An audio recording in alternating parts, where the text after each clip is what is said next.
යාළුවනේ අද දවසේ මගේ වැඩ ගොඩාක් තිබ්බා. ඉතින් මම උදේම අපේ අම්මා එක්ක අපේ චිකු බබාව එක්කන් ගියා ක්ලිනික් එකට බෙහෙත් විදින්න. ඉතින් අපි දෙන බයික් එකේ තමයි ගියේ. එයා හරි ආසයි බයික් එකේ යන්න. ඔන්න බලන්න ගියා බයික් එකේ ඉඳගෙන ලස්සන හරිම ලස්සන දෙයක් බයික් එකේ යනවා.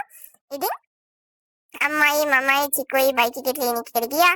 ක්ලිනික් එකට ගියාට පස්සේ අපේ අක්කා ඇවිත් හිටියා එයාගේ පූසට බෙහෙත් විදින්න කංචුට. එයාගේ නම කංචු. ඉතින් අක්කලාත් එක්කත් කතා කරගෙන ඉඳලා අපේ අක්කව දැක්කම අපේ චිකුට හරිම සතුටුයි. ඒ වගේම ડોක්ටර් කියන්නේ අපේ චිකුගේ හොඳ යාළුවෙක්. හරි සතුටින් ඉතින් එයාලා හිටියා චුට්ටක් වෙලා. ඊට පස්සේ ડોක්ටර් බෙහෙත් දීලා පස්සේ එයාට රිදුන්නේ නිසා එයා ડોක්ටර්ට එක තරහ වුණා. ඊළඟට අපි ඔන්න බෙහෙත් චිකුට බෙහෙත් දීලා ගෙදර ආවා.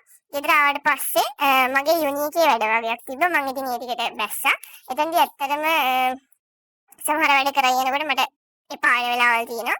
ඒ වුණාට කොහොම හරි ෆයිනලි මම මගේ වැඩ ටික කරා. පැය දෙකක් විතර මගේ වැඩ ටික කරාට පස්සේ මට ඇත්තටම මහන්සි මගේ ඔළුව එක මුකුත් ආවා. ඉතින් මම ඔළුව එක මොකක් ආව නිසා මම හවස් වෙලා පොඩි නැප් එකක් දැම්මා. ඒක නම් මාරම රිෆ්‍රෙෂ් වෙනවා. මගේ මුළු අර උදේ ඉඳන් තිබ්බ ටයර්ඩ් ගතිය ඔක්කොම නැති වෙලා.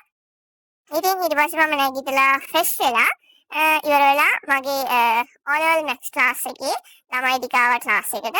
ඉතින් මම එයාලටත් ක්ලාස් එක කරා. එයාලටත් ක්ලාස් එක කරලා ඉවර වෙලා ඒකත් ඉවර වෙනකොට ටිකක් රැ වුණා. ඉතින් ඔන්නෝම තමයි මගේ බිසි ෂෙඩියුල් එකත් එක්ක අද දවසේ ඉවර වෙන්නේ. මේ වගේ තවත් vlogs වලින් එකතු වෙන්න මා ෆලෝ කරන්න, subscribe කරන්න. ආයෙත් දවසක සෙට් වෙමු. bye